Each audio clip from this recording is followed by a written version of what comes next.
आदमी का अपना एक व्यक्तित्व तो होता है ना। आप एक को खरीद लेंगे, दो को खरीद लेंगे, क्या पूरे भारत को खरीद लेंगे? क्या केजरीवाल जी पे जिस तरीके से लोगों ने विश्वास किया, केजरीवाल कहीं खड़े नहीं उतरे। केजरीवाल के पास झूठ का सिर्फ आडंबर है। झूठ के अलावा केजरीवाल कुछ नहीं बोलते। मोदी प्रचार नहीं करते, मोदी काम करते और वो काम जमीन पे दिखता है। मोहल्ला क्लिनिक बोलता है, मोहल्ला क्लिनिक में कुत्ता भी नहीं सोता, इतना मच्छर है। डॉक्टर तो दूर की बात है, मोहल्ला क्लिनिक में कभी दवाई नहीं मिलेगा। हमें ज़रूरत नहीं पड़ती, लेकिन ये आम जो लोग हैं इनको तो ज़रूरत होती है ना, ये लोग नहीं जाते। आपने सिक्योरिटी की बात की सर, जैसे गलवान वाला हुआ था। लगातार विपक्ष आरोप लगाता है कि चीन जो है आगे बढ़ रहा है, भारत को दबा रहा है, और मोदी जी जो है वो बात नहीं कर पा रहे जिनपिंग के सामने, या चीन से एक रहता ना कि एक हम दिखाना चाहते हैं हमारी ताकत। इस पर अ, लगातार विपक्ष हमलावर रहता है बीजेपी। देखिए, जब कांग्रेस कांग्रेस की सरकार थी या उससे पहले जो सरकार थी, आपने देखा होगा कि डिप्लोमेट हमारे देश में कितना वीक था, कमज़ोर था। आज का डिप्लोमेट देखिए, आज का इकोनॉमिक्स देखिए, तो भारत ब्रिटेन से आगे है। तो आप इससे आप सोच सकते हैं कि चाइना पीछे नहीं, आज पाकिस्तान जितना बढ़ चढ़ के बोलता था, आज पाकिस्तान चुप बैठा हुआ है। आज चाइना चुप बैठा हुआ है। आज पूरा वर्ल्ड भारत को और मोदी जी को सपोर्ट करता है और मोदी जी को पसंद करता है। डरता नहीं है मोदी जी से, लेकिन मोदी जी को पसंद करता है। मोदी जी के नेतृत्व में देख रहे हैं कि राष्ट्र कितना तरक्की कर रहा है, बढ़ रहा है आगे। अच्छा, आपने तरक्की की बात की। महंगाई और बेरोजगारी एक बहुत बड़ा मुद्दा है जिस पर लोग भी बात करते हैं और विपक्ष भी बात करता है। इस पर बीजेपी क्या सफल हो पाई है? क्या महंगाई को कम करने में सफल रही है, या और जो बेरोजगारी का जो मामला चल रहा है? देखिए, अगर महंगाई की बात करते हैं, तो महंगाई सिर्फ भारत में ही नहीं, आप यूएस जाइए या फिर वर्ल्ड के किसी भी कंट्री में जाइए, हर जगह महंगाई बढ़ी है। और महंगाई अगर बढ़ा है, तो पैसा भी, करेंसी भी बढ़ा है। पहले देखते थे, पहले एक आम आदमी 10,000 12,000 रुपए कमाता था, आज वो आदमी 30,000 40,000 कमाता है। रही बात बेरोजगारी की, हमारा देश इतना बड़ा है, तो उसमें पॉपुलेशन जिस तरीके से बढ़ रहा है, पॉपुलेशन पे हमें काम करना है। अगर पॉपुलेशन को हम सेट कर लेते हैं, पॉपुलेशन को थोड़ा अभी भी कहीं न कहीं से स्टॉप हो जाए, रुकना शुरू हो, तो रोज़गार मिलेगा लोगों को। और अभी देखिए, अभी मैंने शायद कल ही देखा था कि मोदी जी ने आज तक, या कहीं आ रहा था मेरे मोबाइल पे, कि 1 लाख या समथिंग अभी अभी 1 लाख नौकरी लोगों को दिया है उन्होंने, जिसका उनको जॉइनिंग लेटर उनके घर तक पहुँच गया है। मोदी प्रचार नहीं करते, मोदी काम करते हैं और वो काम ज़मीन पे दिखता है। तो बेरोजगारी दर जो है सामने आती रिपोर्ट से, उसमें तो बड़ी है। महंगाई की जो दर है वो बड़ी है। और जैसा आप बात करें विदेशों में है, तो इससे पहले जब 2014 से पहले जब कांग्रेस सत्ता में थी, तब बीजेपी लगातार बयानबाजी करती थी कि इनके ज़माने में सिलेंडर 400-500 का मिल रहा है। अब वो सिलेंडर 1000, 1100, 1200, सब्सिडी कम हो गई है।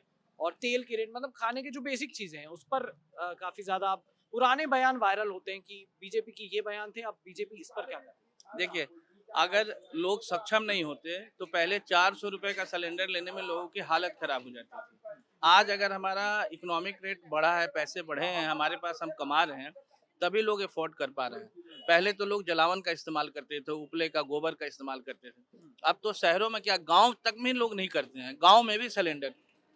तो उनके पास पैसा आ रहा है, तभी तो वो यूज़ कर रहे हैं, नहीं पैसा आता तो कैसे यूज़ करते? अच्छा, मतलब पैसा आ रहा है इसलिए चीजें अगर बढ़ी भी हैं तो वो मतलब कंट्रोल है, बिल्कुल कंट्रोल है। क्योंकि अगर किसी चीज़ की दाम बढ़ रही है, आपकी सैलरी पहले 10,000 थी, आज 20,000 कमा रहे हैं, 25,000 कमा रहे हैं, तभी तो अफ़ोर्ड कर पा रहे हैं ना।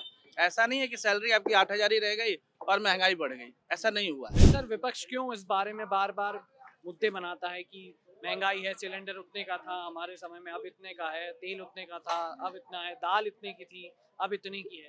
बार बार देखिए, ये मुद्दा क्यों गरमाता है? विपक्ष का तो काम ही होता है कि जब आप सत्ता में होंगे, तो विपक्ष को कुछ न कुछ तो बोलना ही है ना उसको। तो विपक्ष के पास आज के डेट में मुद्दा क्या है? राहुल गांधी आपको कहीं भी किसी इलेक्शन में नहीं दिख रहे हैं। राहुल गांधी पदयात्रा कर रहे हैं। पदयात्रा, अगर राहुल गांधी, आप देखिए कांग्रेस की जो नीतियाँ है, वो कहीं से सर चारों तरफ से फेल है। अगर फेल नहीं होती तो आज राहुल गांधी सक्सेस होते, राहुल गांधी भी, विपक्ष बहुत मजबूत होता। लेकिन विपक्ष के पास ना नेता है, ना विपक्ष के पास काम करने को कोई योजना है उनके पास। इसलिए कहीं से विपक्ष जो है मजबूत नहीं है, विपक्ष तो फेल है। और कांग्रेस तो मुझे लगता है कि कुछ दिनों में, आने वाले 2 4 5 साल में, कांग्रेस भारत से जो है खत्म हो जाएगा। अच्छा, आपने कांग्रेस का रिप्लेसमेंट की बात की। जिस तरह से आम आदमी पार्टी अपने पैर पसार रही है, पहले दिल्ली, पंजाब, अब गुजरात, मतलब हर जगह एक थ्रेट देखा जा रहा है कि बीजेपी के लिए शायद सबसे बड़ा थ्रेट अब आम आदमी पार्टी रहेगी कांग्रेस की जगह, क्योंकि कांग्रेस की सीट को रिप्लेस करके हुआ है। देखिए होता क्या है कि जब पक्ष में एक पार्टियां होती है तो विपक्ष में भी एक मजबूत पार्टी रहनी चाहिए। तो भारत में लोगों को लगा कि हमें, या दिल्ली में लगा कि हमें एक विपक्ष में भी एक मजबूत कैंडिडेट को रखना चाहिए, एक पार्टी को रखना चाहिए, ताकि मजबूती से पक्ष के सामने अपनी बात रख सके। लेकिन केजरीवाल जी पे जिस तरीके से लोगों ने विश्वास किया, केजरीवाल कहीं खड़े नहीं उतरे। केजरीवाल के पास झूठ का सिर अडंबर है, झूठ के अलावा केजरीवाल कुछ नहीं बोलते। आप देखिए, अन्ना आंदोलन में मैं सक्रिय था, पूरी तरीके से सक्रिय था। केजरीवाल के पीछे हम दौड़ते थे, हम भागते थे, लेकिन केजरीवाल ने क्या किया? एक भी बता दीजिए मुझे, एक काम जो केजरीवाल ने बोला किया हो। मोहल्ला क्लिनिक बोलता, मोहल्ला क्लिनिक में कुत्ता भी नहीं सोता, इतना मच्छर है। डॉक्टर तो दूर की बात है, मोहल्ला क्लिनिक में कभी दवाई नहीं मिलेगा। हमें जरूरत नहीं पड़ती, लेकिन ये आम जो लोग हैं इनको तो जरूरत होती है ना। ये लोग नहीं जाते हैं। जिन्होंने रैन बसेरा बताया, कौन जाके सोता है? आप जाइए देखिए किसी में। स्कूल मॉडल, स्कूल पर बातें होती भाई साहब ये तो कहने वाली बातें हैं। केजरीवाल ने कहा कि हमने इतने स्कूल बना दिए, मुझे अभी याद तो नहीं है कि कितना स्कूल बनवा दिया। वो क्या बोलते हैं कि एक स्कूल में अगर 4 कमरे हैं तो 4 स्कूल हो गए। क्या स्कूल है? 2 फ्लोर स्कूल है तो उन्होंने 2 कर दिया, स्कूल है? केजरीवाल जी के पास झूठ बोलने के अलावा कोई काम नहीं है। और मैं तो अभी भी उनको कहूँगा, अगर हो सकता है आपकी न्यूज़ वो देखे, तो अगर उनको अपनी पार्टी बचानी है, तो अभी भी कम से कम जितनी बातें वो बोलते हैं, कम बोले, एक ही बोले और उस काम को करे। उनके लिए यही अच्छा होगा। आप देखिए, आम आदमी पार्टी से डेली 20 लोग, 25 लोग, 50 लोग आते हैं और सदस्यता ग्रहण करते हैं बीजेपी की। पर इस पर तो आरोप ये लगता ना कि बीजेपी खरीद फरोख्त तो बहुत करती अगर बीजेपी, देखिए किसी भी देश में, या मैं आपको बोलता हूँ कि आप बिकेंगे, आपको मैं खरीद लूँ, आप बिक जाएँगे? आपका स्वाभिमान है ना। जब तक आपका स्वाभिमान आपके साथ है, आप कैसे बिकेंगे? आदमी का अपना एक व्यक्तित्व तो होता है ना। आप 1 को खरीद लेंगे, 2 को खरीद लेंगे, क्या पूरे भारत को खरीद लेंगे? क्या नरेंद्र मोदी ने पूरे भारत को खरीद लिया? नहीं।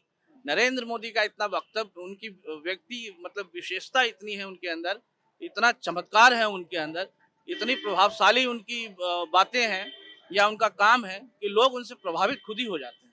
पर इस पे ये है कि खौफ, बोलते हैं कि खौफ है बीजेपी का, इसीलिए लोग बीजेपी ज्वाइन कर रहे हैं। मेरे ऊपर क्या बीजेपी का खौफ है? इनके ऊपर क्या बीजेपी का खौफ है?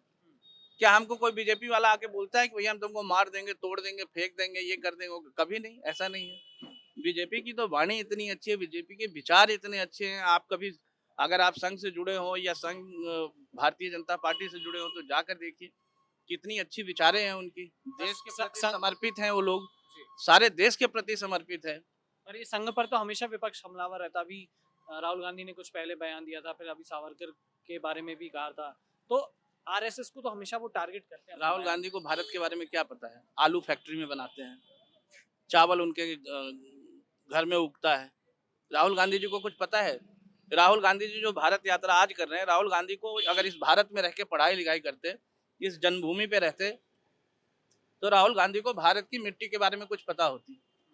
राहुल गांधी से पूछिए कि धनिया बोया जाता है या धनिया रोपा जाता है? अगर इसका जवाब दे देंगे तो आप समझ जाइएगा कि भारत के हैं वो।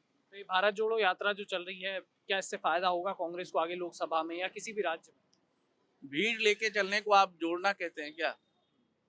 अभी बुला लाइए किसी एक्ट्रेस को, चाहे वो भोजपुरी का हो, हिंदी का हो, तमिल का हो, बंगाली का, 10 लोग वैसे ही देखने आ जाएंगे उनको।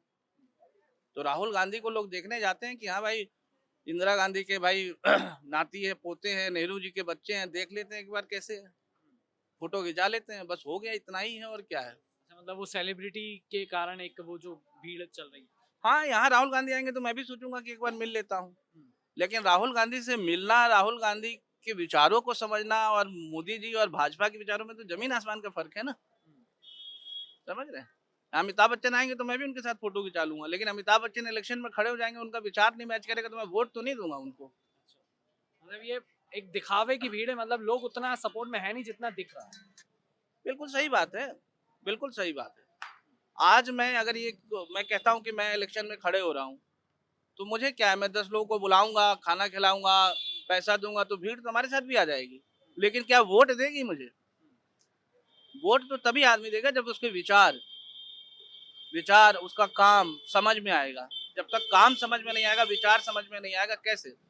नरेंद्र मोदी जी हमारे देश को जो नेतृत्व कर रहे हैं आज, इनकी विचारधारा आज की नहीं है। ये आज के नेता नहीं है। और हमने उनको पहली बार देखा, दूसरी बार देखा और अब पूरा देश देख रहा है उनको, पूरा देश उन पे ट्रस्ट करता है। वो कहते हैं कि हमारे गार्जियन है, हमारे देश को आगे लेके चल रहे हैं, हमारे देश का जो गौरव उन्होंने बढ़ाया है, वो आज तक हमारे देश में कोई ऐसा लीडर नहीं हुआ जिसने इतना गौरव हमारे देश का बढ़ाया हो। तो हम उनके पीछे चलेंगे ना, हम उनके पीछे चलेंगे और हम लोगों को भी कहेंगे कि उन्हीं के पीछे चलिए। जो हमारे भाई भटके हुए भी हैं, हम उनके पीछे चलेंगे। हमने चांस दिया अरविंद केजरीवाल को, उनकी पार्टियों को। क्या था इन लोगों के पास? आज अरबों की संपत्ति इन लोगों के पास हो गई। राजनीति में आए 5 साल, 7 साल, 10 साल नहीं हुआ। कितने बड़ी-बड़ी बातें लोग करते थे कि गाड़ी पे चलेंगे, मेट्रो पे चलेंगे, अपने परिवार को। उनकी वाइफ ने जॉब छोड़ दिया। आप एक अच्छी जॉब थी उनकी वाइफ के पास, वो जॉब करते, भाई इतना पैसा आ गया आप लोग के पास, इतनी सिक्योरिटी आ गई आप लोगों के पास, इतनी लंबी-लंबी गाड़ियां आ गई। एक-एक पार्षद कैंडिडेट को टिकट देने के लिए 3-3 करोड़ रुपए आप ले रहे हो। अभी आपने देखा होगा स्टिंग भी एक वायरल हुआ। मैं तो कुछ झूठ कह नहीं रहा हूँ, जो मैं देखता हूँ टीवी में या जो मैं सामने है वही बातें कह रहा हूँ आपको। तो जनता इस बार समझ चुकी है कि देश के हित में कौन काम करता है, उसी को वोट देगी। जो साइलेंट लोग भी हैं, जो नहीं बोलते हैं, वो भी जानते हैं कि हमें क्या करना है। तो इस बार टक्कर सर एमसीडी में आम आदमी पार्टी वर्सेस बीजेपी है या कांग्रेस कहीं पर दिखाई दे? देखिए, कांग्रेस तो पूरे देश में नहीं है, एमसीडी तो बहुत छोटा चुनाव है। एमसीडी में तो कांग्रेस कहीं दूर-दूर तक नहीं है। और रही बात आम आदमी पार्टी की, मुझे लगता है पूरी दिल्ली में 2-4 सीटें कहीं निकाल लेंगे तो निकाल लेंगे, नहीं तो बहुत मुश्किल है। पिछली बार तो सर 50 के आसपास आई थी, 49 आई। आई थी, लेकिन पिछली बार माहौल कुछ और था। पिछली बार अरविंद केजरीवाल को लेकर लोग पॉजिटिव थे, लेकिन अरविंद केजरीवाल की नीति, झूठे वादे, करप्ट विचार, उनके सारे नेता करप्ट हैं। एक पे एक चोरी, बलात्कार, कितना घिनौना काम है। देखिए, चोरी फिर भी एक हद तक ठीक रहता है कि आप सत्ता में हैं तो नेता लोग ठीक है घपला करते हैं, हवाला करते हैं, जैसे हमारे लालू जी हैं। बहुत सारे लोग हैं इस तरीके से। लेकिन बलात्कार, एक नेता बलात्कार करे और फिर देखिए जेल में मालिश हो रही है, कैसे वीडियो वायरल्स हो रहे हैं, किस तरीके से हो रहा है, ये अच्छी बात नहीं है। ये समाज के लिए भी अच्छी बात नहीं है। अगर ऐसे लोगों को समाज में लाएंगे तो समाज को वो लोग गंदा कर देंगे, नर्क मचा देंगे समाज में। और नर्क मचा ही रखा है आप वालों ने, जहां भी जाते हैं नर्क ही है उनके लिए। अच्छा, आज आज अभी एक ताज़ा मामला है शाहीन बाग में। एक एक्स एमएलए जो कांग्रेस के हैं, आजम खान, उनके रैली में पाकिस्तान जिंदाबाद के अभी अभी नारे लगे और एक दिल्ली के इंस्पेक्टर को भी उन्होंने काफ़ी बदतमीजी से बातचीत की। देखिए, जो लोग देशद्रोही हैं वो तो इस देश में दुर्भाग्य है कि रह नहीं पाएंगे, और जो लोग इस तरीके का माहौल पैदा करते हैं उनके लिए भी इस देश में बहुत संकट है आने वाले टाइम में। तो मैं तो उनसे अभी भी रिक्वेस्ट करूंगा कि अगर वो इस तरीके की विचार और इस तरीके की भावनाओं को फैलाते हैं, कट्टरवाद को लाते हैं, तो उनका इस देश में रहना बहुत मुश्किल हो जाएगा। तो अपनी भावनाओं पे वो लोग कंट्रोल करें और भारत को अपना देश समझे, इसी में उनकी भलाई है। क्योंकि देशद्रोही विचारधारा भारत में अब नहीं चलेगी, अब नहीं चलेगा। लोगों ने जितना बर्दाश्त कर लिया, अब लोग, पब्लिक नहीं बर्दाश्त करेगी। और भाई नरेंद्र मोदी की सरकार है, नरेंद्र मोदी जी की, बीजेपी की सरकार है। बीजेपी भारत के हर कौम को, हर धर्म के लोगों को भारत की जनता, नागरिक समझती है, अपने लोग समझते हैं। उसे भारत में रहना है तो अपना बन के रहना पड़ेगा, भारत का बन के रहना पड़ेगा।